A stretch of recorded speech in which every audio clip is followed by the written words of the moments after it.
Nel nome del Padre nostro e nel segno di un Cristo in cui si riconoscono infiniti volti e tradizioni lontane.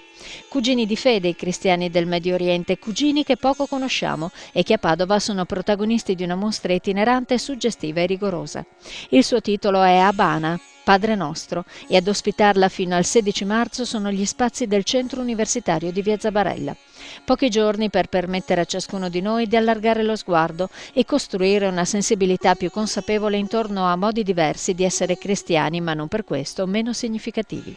La mostra, promossa dalle edizioni Terra Santa insieme a Pax Christi Italia e Centro Elder Camara ed inaugurata nell'autunno scorso a Roma a margine del Sinodo dei Vescovi per il Medio Oriente, è proposta come un cammino in formato fotografico attraverso le terre in cui la presenza cristiana in Medio Oriente si rivela più dinamica o problematica. Lo sguardo che si fissa su istantanei di vita cristiana è quello di Fabio Proverbio, fotografo documentarista interessato da sempre a cogliere i risvolti più intimi e profondi della nostra contraddittoria umanità e che in questi scatti racconta quelle che sono state definite le pietre vive di questi esplosivi lembi di terra.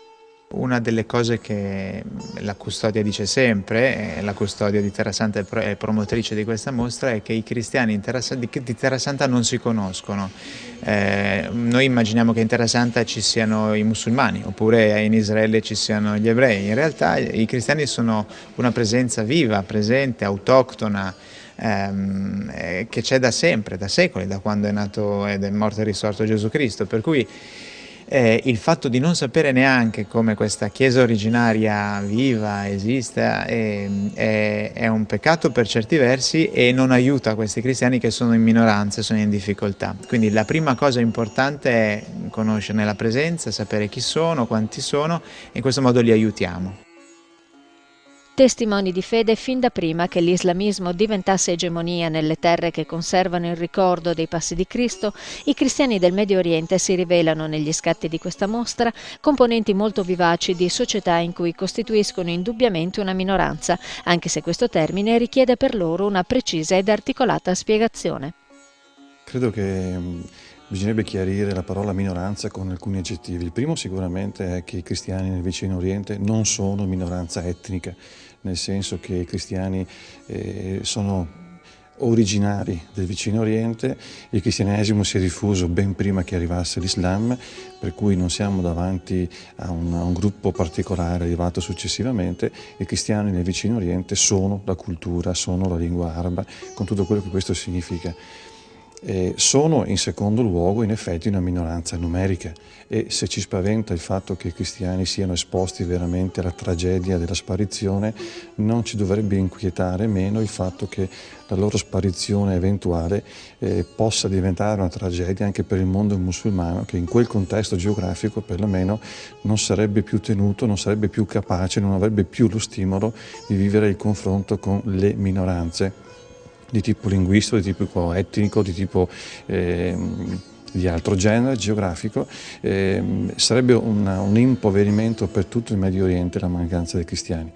Userei un terzo aggettivo, minoranza dinamica. I cristiani nel vicino Oriente sono sempre stati, sono una minoranza dinamica per tanti motivi, per la cultura che hanno traghettato attraverso la lingua araba e siriaca, soprattutto prima verso l'occidente del Mediterraneo. Sono una minoranza dinamica per il modo in cui oggi e ieri si sono sempre posti nei confronti della giustizia e dei diritti. I cristiani ad esempio ribadiscono che se libertà ci deve essere, se giustizia ci deve essere per tutti al di là delle appartenenze confessionali.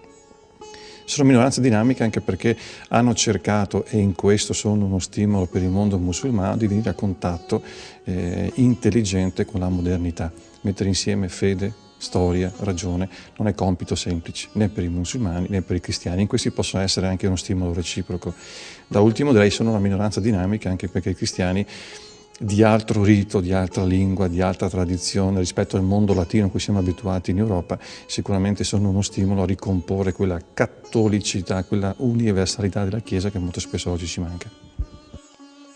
Articolata in 24 pannelli ed introdotta da colonne totem multimediali, la mostra Habana non è solo un suggestivo ed emotivamente coinvolgente sguardo su istantanei di vita quotidiana dei cristiani in Medio Oriente, ma si rivela anche un documento articolato ed esauriente su di una realtà dalle caratteristiche molto diverse se solo ci si sposta di regione in regione. Forse un po' più abituati a sentir parlare di cristiani in Terra Santa, è infatti molto difficile per noi occidentali pensare a come e quanto si possa essere presenza cristiana in luoghi come la penisola arabica, il Kuwait e persino l'Iran, una limitazione legata anche ad una conoscenza storica su cui tendiamo a soprassedere soprattutto quando lo sguardo deve farsi troppo distante.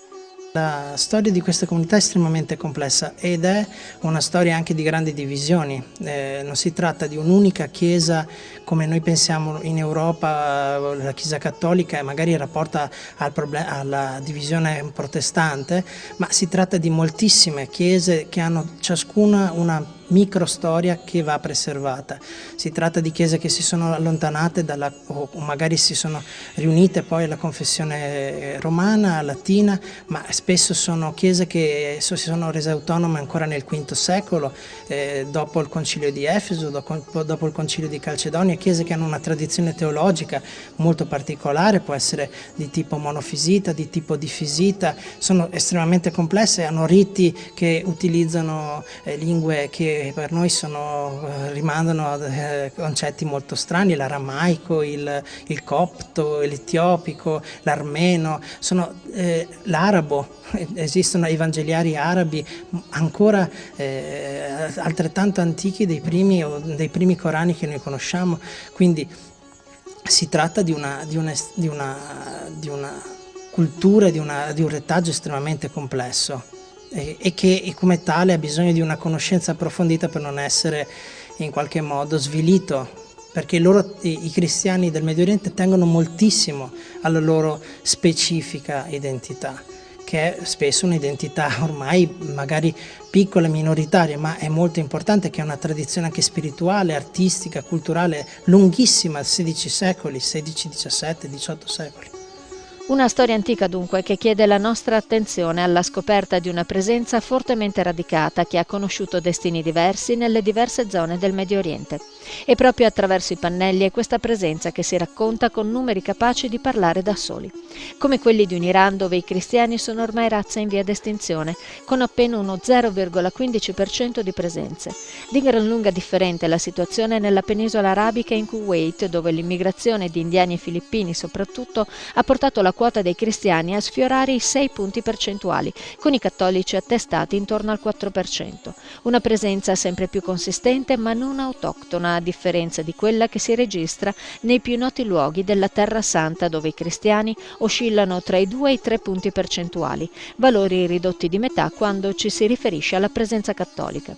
Presenze comunque importanti al di là dei numeri per quello che significano anche in termini di vivacità culturale, di promozione dei valori umani, di dialogo e di apertura verso il mondo occidentale. Presenze da valorizzare e da coltivare perché non esiste seme senza terra e viceversa. Non è pensabile tra le nuvole la Chiesa, ma è locale. Questa località della Chiesa è vera, la costituisce, proprio è costitutivo per la Chiesa, la storia, le persone, dunque, i luoghi, il territorio che abita. Ecco, mi piace usare questa espressione dell'abitare perché è il rapporto vero, positivo, insomma. E questa immagine del terreno e del seme che non sono disgiungibili, come può esserci un seme senza terra e una terra senza il seme. Ecco, questa vicendevole aver bisogno dell'altro, penso che sia questo rapporto profondo che ci deve essere della comunità cristiana lì dov'è vuol dire tutti gli aspetti culturali, sociologici, eccetera.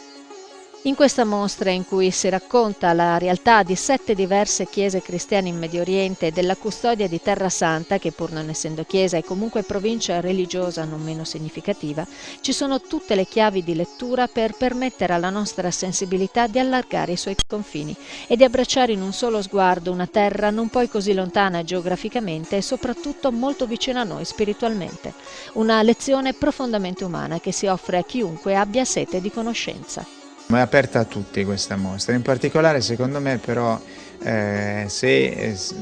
aperta ai più giovani che forse devono avere anche degli strumenti per poter giudicare la realtà, e a tutti coloro che si sentono di avere una fede cristiana, perché questi sono fratelli nella fede, quindi è giusto anche conoscerli. In particolare, se c'è qualcuno che sta progettando un pellegrinaggio in Terra Santa, venga a vedere questa mostra, perché bisogna un po' spogliarsi da quell'atteggiamento per cui si va in Terra Santa a visitare i santuari e basta, che è importante.